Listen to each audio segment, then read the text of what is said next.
नरेंद्र मोदी के विरोध के चक्कर में इस देश का विपक्ष और उसकी राजनीति का स्तर कितना नीचे जाएगा, अब इसका अंदाजा लगाने वाले को अगर कुछ नोबेल पुरस्कार टाइप कुछ होता हो तो दे ही दे देना चाहिए, क्योंकि एकदम ही घिना देने वाली पॉलिटिक्स हो रही है भाई। अब तो देश की रक्षा के लिए खुद की जान और अपने परिवार का भविष्य दांव पर लगा देने वाले देशभक्तों पर भी अब सवाल खड़े किए जा रहे हैं। मतलब गजब ही हो रखा है। और आज जो खबर पाठशाला के पहले चैप्टर में आप देखेंगे, सुनेंगे, उससे आपको इस देश के कुछ नेताओं और उनकी पॉलिटिक्स पर शर्म आएगी कि किस लेवल पर चले गए हैं ये लोग। हालांकि नरेंद्र मोदी के विरोध के चक्कर में देश का विपक्ष इससे पहले भी राजनीति का स्तर गिराने के नए रिकॉर्ड बनाता रहा है।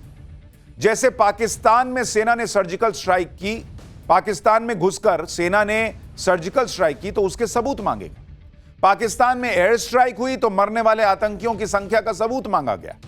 फिर विंग कमांडर अभिनंदन के मामले में भी सवाल पूछते रहे ये लोग। मन मुताबिक देश की जुडिशरी पर सवाल खड़े करते हैं। जीत गए तो ईवीएम ठीक, वरना चुनाव हैक हो जाता है इनके लिए। विदेशी धरती पर जाकर भारत को बेइज्जत करते हैं। पड़ोसी देश में हिंसा होती है तो ये प्रार्थना करने लगते हैं कि ऐसी हिंसा देश में हो जाए और मोदी कुर्सी से हट जाए। कनाडा आरोप लगाता है तो ये बिना उसके सबूत दिखाए मोदी सरकार से सवाल पूछने लगते हैं। लेकिन इतना सब कुछ भी बहुत नहीं था तो आज नया बवाल काट दिया इन लोगों ने।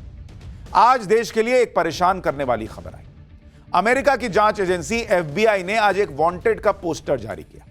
पोस्टर में दावा किया गया कि यह भारतीय नागरिक है और पूर्व रॉ एजेंट है। अमेरिका ने इस भारतीय नागरिक को आतंकी पन्नू की हत्या की साजिश रचने वाला बताया। अमेरिका किसी भी कीमत पर इस भारतीय नागरिक को पकड़ना चाहता है, सरगर्मी से उसकी तलाश कर रहा है।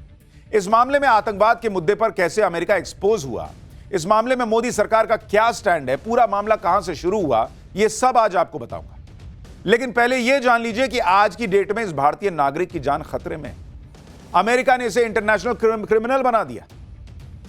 दुनिया भर की जांच एजेंसियां इसे तलाश रही और इसका गुनाह सिर्फ इतना है कि यह अमेरिका में उस आतंकी पन्नू को मारने का प्लान बना रहा था जो दिन रात भारत को बर्बाद करने की साजिश रचता है। अमेरिका के लिए भले क्रिमिनल हो सकता है, साजिश रचने वाला एक वांटेड हो सकता है, लेकिन भारत की जनता आज इसे हीरो मान रही है, क्योंकि पब्लिक को समझ आ रहा है कि पूर्व रॉ एजेंट पन्नू को इसलिए नहीं मारना चाहता था कि पन्नू ने उसके ताऊ की कोई जमीन हड़प ली है या उनकी भैंस खोलकर भाग गया है। भाई वो देश के खिलाफ करने वाले एक आतंकी को खत्म करके देश की रक्षा करना चाहता था। आज उसकी जान तक खतरे में है और इसलिए हमने भी इसका चेहरा और इसकी पहचान गुप्त रखने का फैसला किया ताकि देश के सपूत को और उनके परिवार को कोई खतरा ना हो।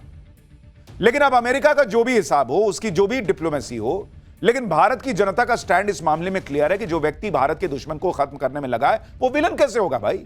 और वो भी कोई संत आदमी थोड़ी है, तो पन्नू आतंकी है।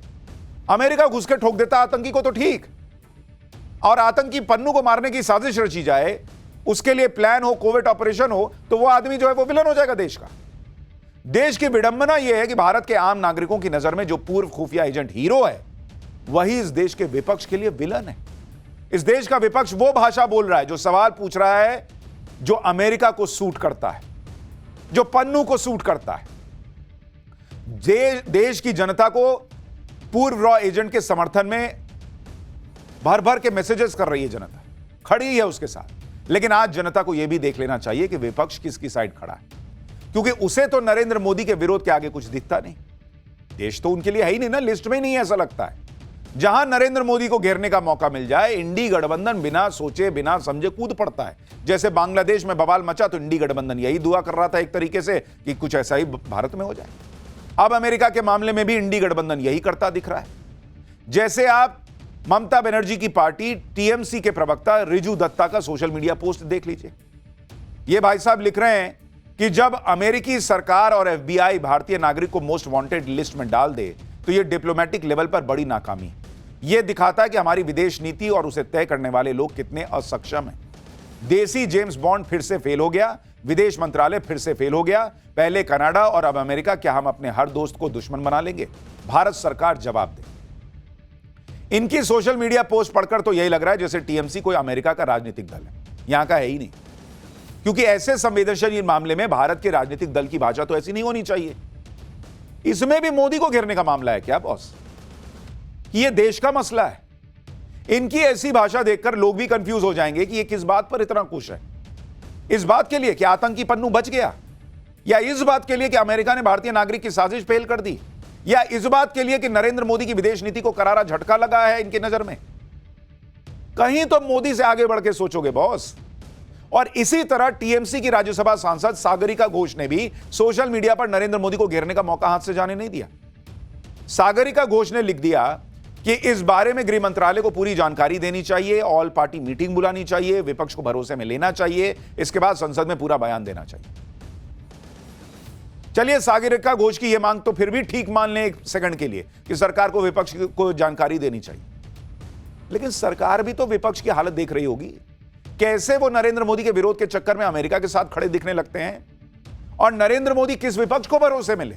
उस विपक्ष को जो पूरी बात जाने बिना ही सरकार को कटघरे में खड़ा कर रहा है, जो डंके की चोट पर भारतीय नागरिक की पहचान को जगह जगह सार्वजनिक कर रहा है, उसकी जान को खतरे में डाल रहा है। अभी तो मामला अमेरिका की कोर्ट में चल ही रहा है, अभी डिप्लोमेटिक चैनल पर दोनों देशों की बातचीत चल ही रही है। कौन सी जानकारी चाहिए इनको? जिस व्यक्ति को अमेरिका मोस्ट वांटेड बता रहा है, उसके बारे में अमेरिका क्या क्या कह रहा है वो आपको बताता हूं। अमेरिका के मुताबिक इस भारतीय नागरिक ने पन्नू को मारने की साजिश भारत से बैठे बैठे रची।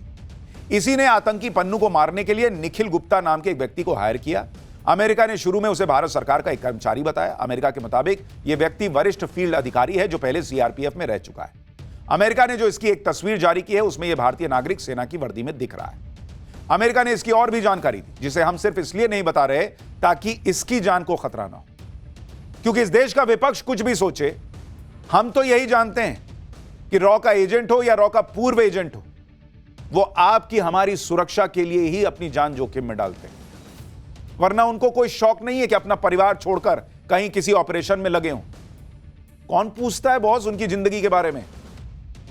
कुछ उनको हो जाए, कोई बात करने वाला नहीं होता, किसी को वो बताते तक नहीं है कि वो रॉ के एजेंट हैं या खुफिया एजेंट हैं, कोई नाम लेने वाला नहीं होता।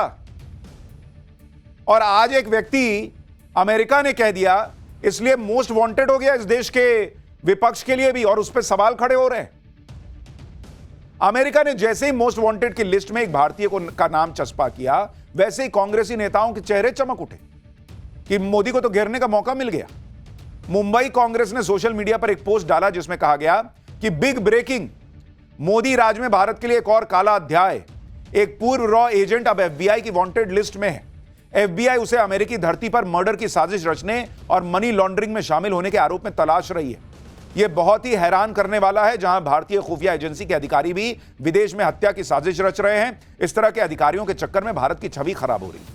पहले कनाडा राजनीतिक दखल का आरोप लगाता है और अब अमेरिका ऐसी अराजकता के लिए नरेंद्र मोदी को जिम्मेदार ठहरा रहा है।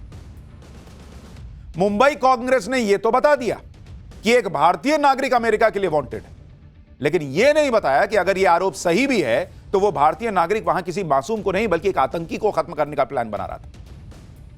अमेरिका के लिए आतंकी पन्नू भी अगर उसके यहां का नागरिक है तो इंपॉर्टेंट है, जो कि टेररिस्ट है। और आपके यहां का पूर्व रॉ एजेंट जो आपके लिए, आपके देश के लिए काम करता है, वो आपके यहां का नागरिक है, लेकिन मोदी को घेरने के चक्कर में आप उस पर सवाल खड़े कर रहे हैं। कुछ तो शर्म होनी चाहिए बॉस।